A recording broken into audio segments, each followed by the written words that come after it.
Hello peoples, how y'all doing out there? Did you know that what you focus on expands? My name is Stephanie Nielson, and today I invite you to consider this. Have you ever woken up in the morning and right from the word go, it just seems like it was a terrible day? Just everything that could go wrong did go wrong. And conversely, we have those days where we wake up in the morning and the birds are singing and the sun is shining and it feels like we're living in a Disney movie.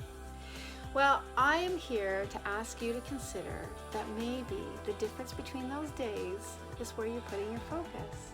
Now, I know it seems that when you wake up grumpy, it has nothing to do with you, it's just the way that it is, but it's not true.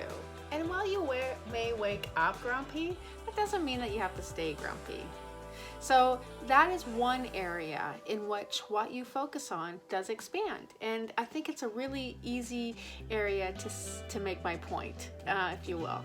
Now, there's two other things that I do want to talk about with respect to focus. One of them is on where you focus in your life. Now, I have spoke many times about the 5 areas that we need to focus on in order to have a full and complete life. And those areas are faith, self, relationships, finances, and health. Now, the key here, though, is making sure that within those 5 pillars, we are balancing our focus. Because otherwise, we may have a lot of money, but very little faith. Or we may have great health, but terrible relationships. So, you want to balance it, your focus there, and make sure that everybody's getting equal attention, or every pillar is getting equal attention, right? Now, there's a third area that I want to talk about when it comes to what you focus on expands, and that is our talents and our gifts. And there's so much truth in that, because the more that we focus on our skills and our dreams and our desires and our passions, the more that they start to realize, right? And, there's a couple of things that they say about that. Practice makes perfect. I mean, we've all heard that one before, right?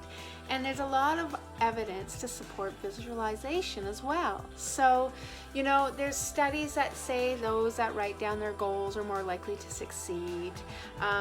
There's studies out there that say that there's 10,000 hours to perfection.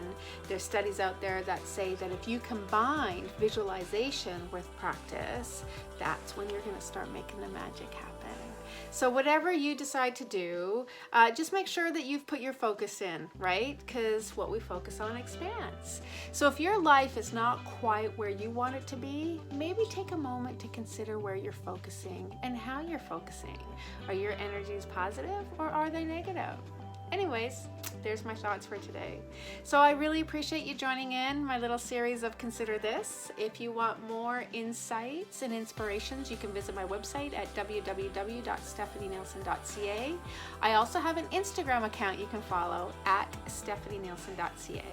So thank you again for joining, and until next time, in peace and in love. Ciao, ciao.